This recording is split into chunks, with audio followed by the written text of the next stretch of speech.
안녕하세요. 마음비우기 포지티브 명상의 악명인입니다. 오늘은 제가 창안한 포지티브 명상으로 선정과 지혜를 동시에 닦을 수 있다에 대해서 말씀드리겠습니다. 말씀드리기에 앞서 저는 이제 트레이너라고 말씀드렸잖아요. 그러니까 명상을 학문적으로 연구하고 지식을 갖고 이런 게 아니라 저는 이제 현장에서 많은 사람들을 명상으로 안내하는 일종의 그 트레이너, 그러니까 현장 경험자죠. 경험자의 입장에서 말씀을 드리는 겁니다. 그 점을 좀 참조를 해주시고, 명상은 뭐 여러 가지 해석이 있지만은 결국은 자기 내면을 보는 거죠. 내 꼬라지를 보는 거죠. 그 대상이 마음이죠. 뭐 팔만대장경도 한자로 줄이라고 하면은 이 마오심자라고 하는 얘기가 있지 않습니까? 그래서 이 명상의 방법은 이제 크게 두 가지로 이렇게 구분이 되고 있습니다. 뭐 이것은 제가 구분한 게 아니죠. 전문가들이 했겠죠. 그래서 집중 명상, 사마타 해서 이것은 말 그대로 대상에 집중하는 거죠.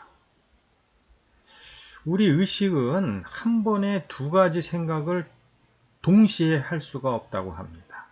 그러니까 이 생각, 저 생각은 할 수 있어도 동시에 두 가지 생각은 못 하는 거죠. 그러니까 우리가 끊임없이 이제 번뇌가 일어나고 생각을 멈출 수 없는 한 가지 대상에 집중을 하는 거죠. 그러면은 나머지 생각들은 당연히 잦아들겠죠. 대표적인 게 이제 호흡에 집중하는 거죠. 호흡은 신체 활동임에도 불구하고 우리가 의식으로 어느 정도 이제 조절이 되니까 이제 호흡에 집중을 하고 뭐 화두, 선문답이라고 하죠. 부처가 뭡니까? 뭐 이런 것들. 그 다음에 이제 기도, 주문. 그래서 이 사마타라는 집중 명상과 또 하나는 이제 알아차림, 뭐 윗바사나 이렇게 돼 있는데 이것은 뭐냐면은 있는 그대로 인식하는 거죠. 우리는 내 마음과 나를 동일시하기 때문에 내가 일어나는 마음이 곧 나라고 하잖아요. 그래서 화도 나고 스트레스 받고 이러면 힘든데 이것은 뭐냐면은 그 일어나는 마음으로부터 이제 이렇게 벗어나는 거죠. 그래서 화가 났구나. 이 알아차림. 뭐 서구의 마인드풀리스가 이 알아차림 명상이지 않습니까? 그래서 원리는 뭐냐면 이제 그 일어나는 현상과 대상이죠.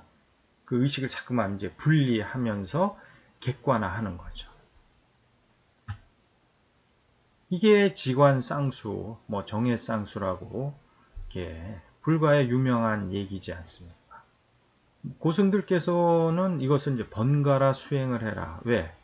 우리는 번뇌가 일어나면은 생각을 집중하기 위해서 이제 한 가지 대상에 집중을 하고 그래서 마음이 가라앉히면은 그 가라앉힌 마음으로 대상을 이제 인식하는 거죠.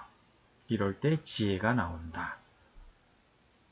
그래서 지혜를 통해서 결국은 이제 깨달음을 얻게 되는데 또 이렇게 알아차림을 하다 보면 또 번뇌가 일어나고 그 번뇌는 다시 이러한 사마타라는 집중 명상을 통해서 또 이렇게 의식을 모으고 그러니까 이쪽 저 두 가지를 번갈아 가면서 수행을 하는 게 이게 지관쌍수인데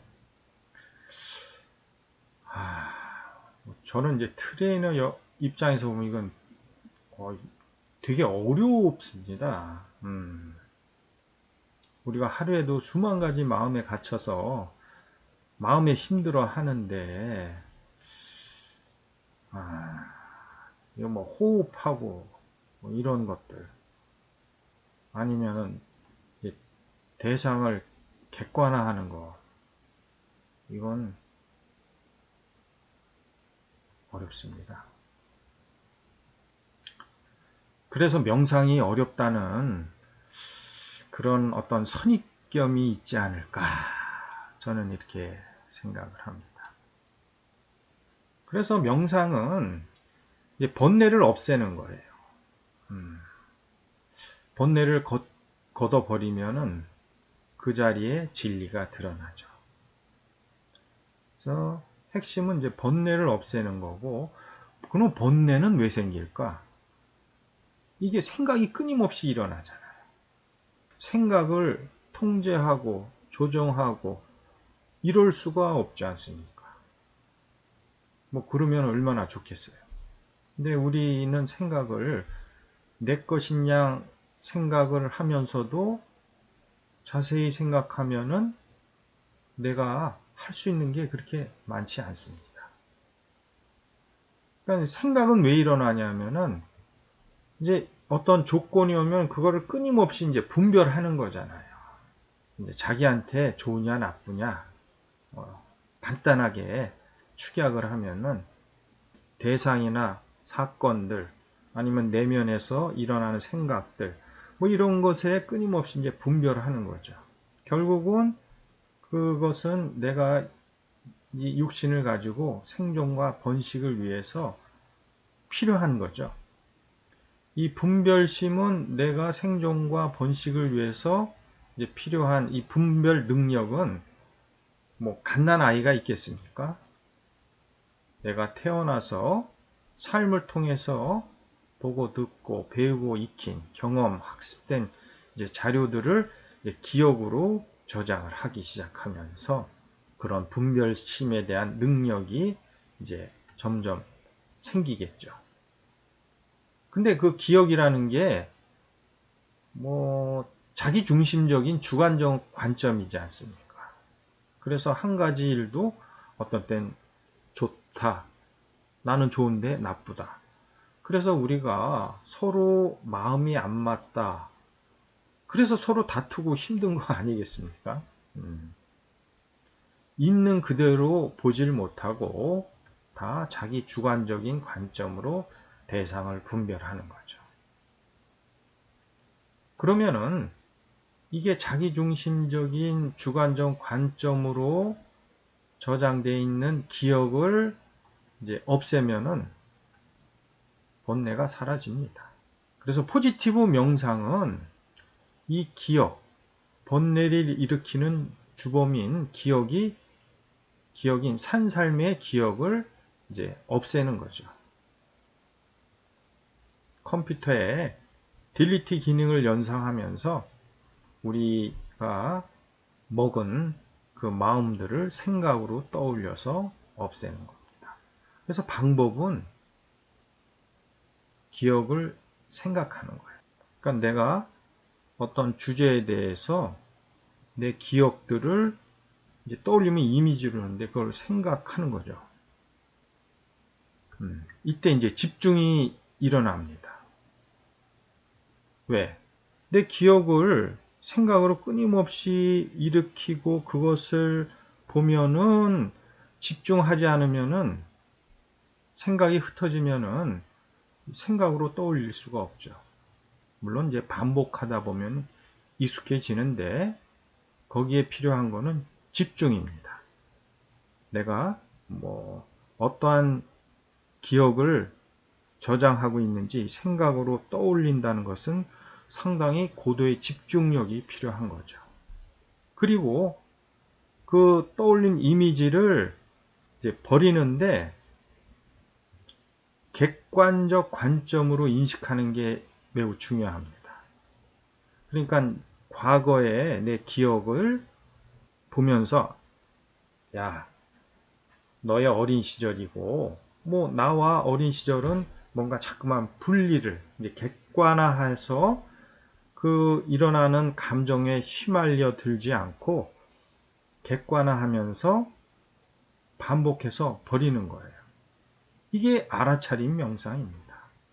수행을 통해서 집중과 통찰이 동시에 이루어지는 거죠. 그러니까 집중하고 또 통찰하고 의식이 왔다 갔다 하는 게 아니라 포지티브 명상 수행을 하는 그 과정에 고도의 집중력과 객관한 통찰이 명상 수행에서 동시에 이루어집니다. 결론은 뭐냐? 명상 수행의 큰 두 가지 방법, 이것이 포지티브 명상에서는 하나로 묶어서 수행이 되고 있습니다. 마치겠습니다.